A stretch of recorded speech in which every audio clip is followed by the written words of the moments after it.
In the later stages of the Second World War, the Germans lost control over the skies, and their ground forces had to endure extensive enemy air attacks that decimated German logistics.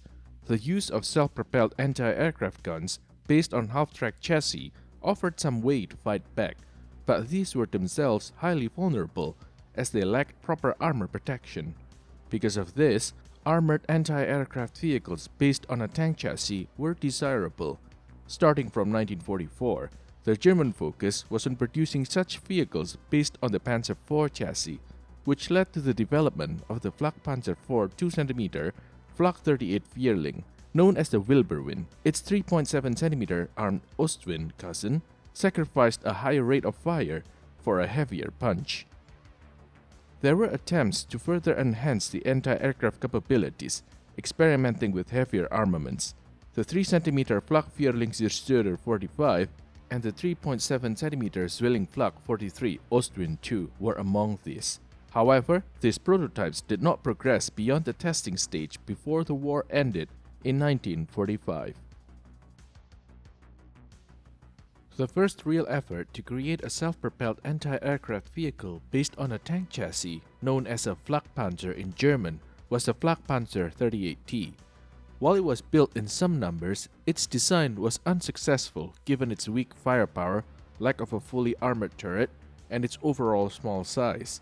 The Panzer IV chassis was deemed more suitable for this task.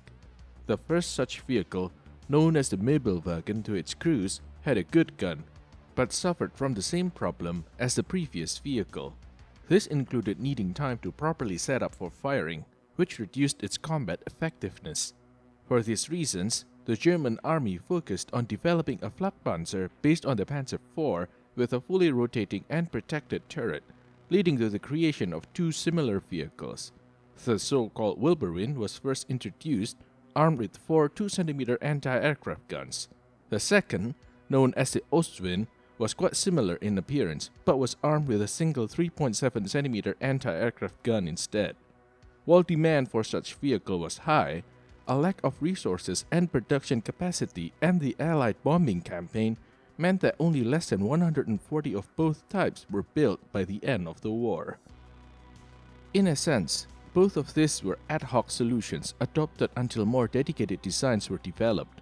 However, by late 1944, this was becoming an impossible task for the Germans, as they were running out of time and the Allied bombing campaign shattered Germany's production capabilities. Attempts to develop a dedicated anti-aircraft vehicle were futile, and the only real option was to further improve the already existing designs. The overall construction of the Wirbelwind and Ostwind was to remain relatively unchanged for these improvements, but stronger armament was to be installed. Given that these projects were initiated near the end of the war, very little is known about them. During November of 1944, Ostbau-Sagan, a small German army-organized workshop involved in the design and construction of the Flakpanzer IV projects, presented the German army officials with a new self-propelled anti-aircraft prototype. This vehicle reused the Flakpanzer IV Wirbelwind design and armed it with the 3 cm Flak Vierling 4-barrel anti-aircraft gun.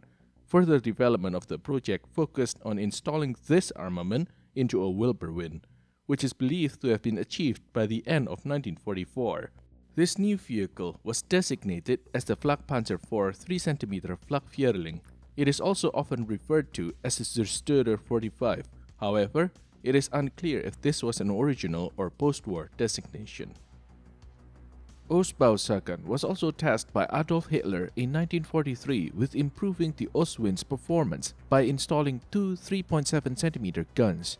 During May of 1944, several wooden mock-up Flakpanzer projects were presented to a military delegation led by Heinz Guderian.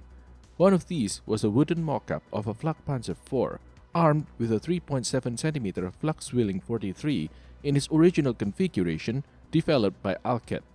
The delegation rejected this project and focused instead on the Wirbelwind.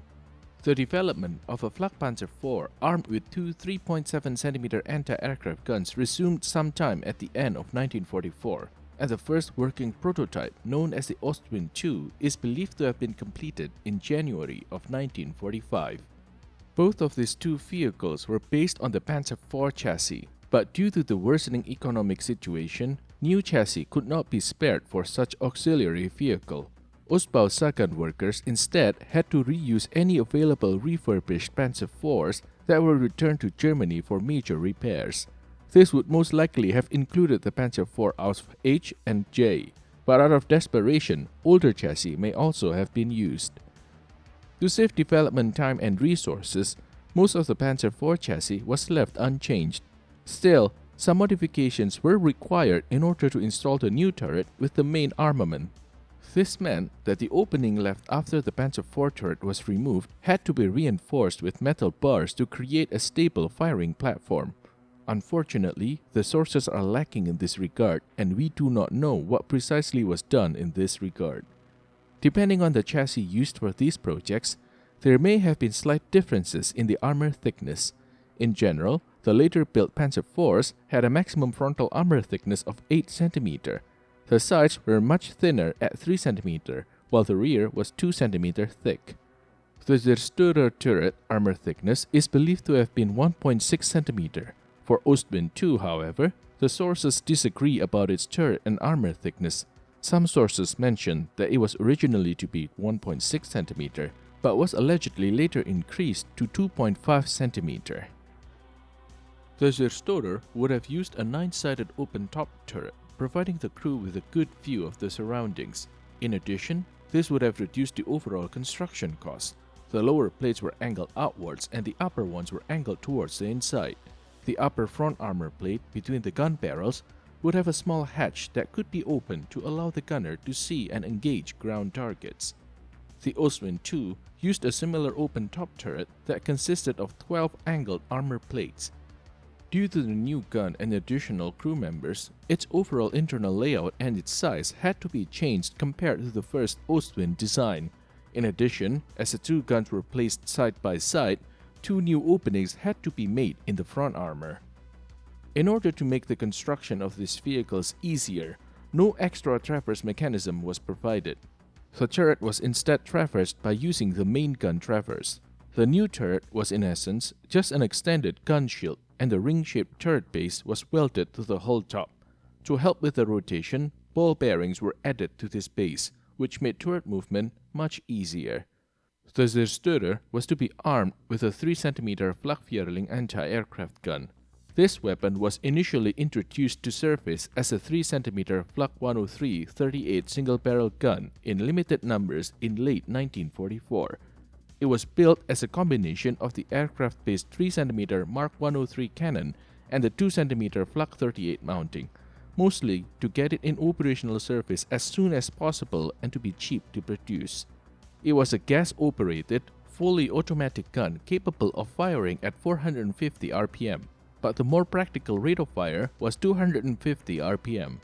The 3 cm Flak introduced a new belt-fed system which replaced the older 20-round magazine-fed system.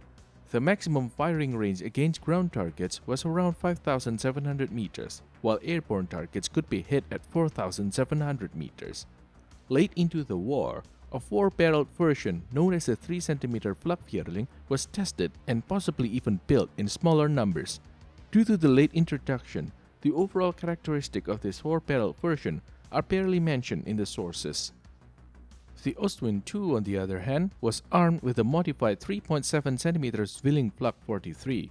In its original form, this weapon consisted of 2 guns, one placed above the other. Although sharing the same 3.7 cm caliber as the earlier models, the newer Flak 43 was a completely different weapon. It had a new gas-operated breech mechanism which was loaded with 8-round clips. The maximum rate of fire was 500 rounds per minute, but 360 was a more practical rate. With a muzzle velocity of 820 meters per second, the maximum effective range was 4,800 meters.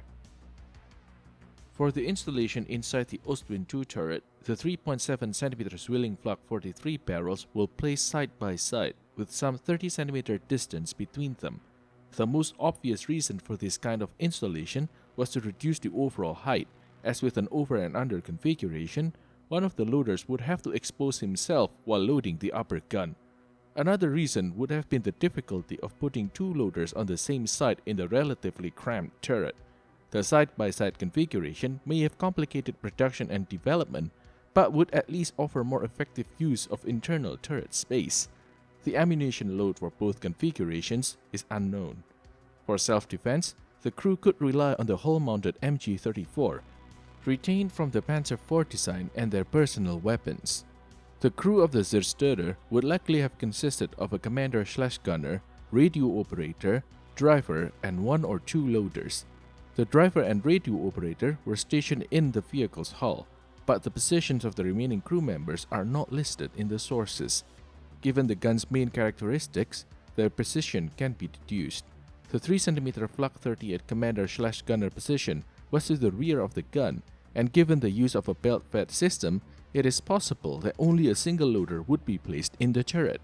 This seems plausible given the general lack of manpower by 1945, but it would have greatly increased the reloading time of the main armament. On the other hand, the prolonged fire interval of the belt-fed system was probably sufficient to destroy or drive off the attacking aircraft long enough for the crew to reload the main armament. In this case, the commander may have also helped to reload the armament faster. It is also possible that two loaders were placed in the turret too, each responsible for reloading two guns. The crew of the Ostwind II would likely have been similar. Besides the two stationed in the hull, the remaining would be seated inside the turret. The gunner/commander position was on the right side. As the two guns were placed side by side, the two loaders had to be placed opposite of each other. It is believed that one or two Zerstörers were built by the end of 1944. It appears that at least one of them was transported to the training center at Ortruf in Thuringia to be used for testing. Whether these vehicles were ever actually fully completed, and if there were any defects with the overall design, is not known, and it is not mentioned in the sources. Due to the chaos and desperation, the Germans may have employed the Zerstörer as part of an ad hoc fighting force. This is somewhat far-fetched, as we do not know if this vehicle was even fully completed, let alone operational.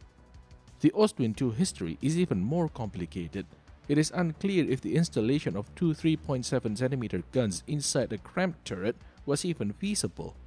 Author Hilary L. Doyle has speculated that not even a prototype was built, alleging Germany's almost non-existent industrial capacity at the time. However, documents from Ostbausagan discovered after the war mentioned that some turrets for the Ostwind II were completed. This does not mean that they were completed with the armament, nor that they were delivered for final assembly. That concludes our video about these two obscure and less-known German self-propelled anti-aircraft vehicles. What do you think? Would their new armament have given the Germans an edge in anti-aircraft defense, if produced earlier in insufficient numbers, or was the Allied airtight too much for any AA system? Share your opinion in the comment section. If you haven't done so already, we invite you to subscribe to stay updated on future content. If you would like to contribute further, consider supporting us on Patreon or PayPal. Your contributions help us create more engaging videos. Until next time, stay focused and stay tuned.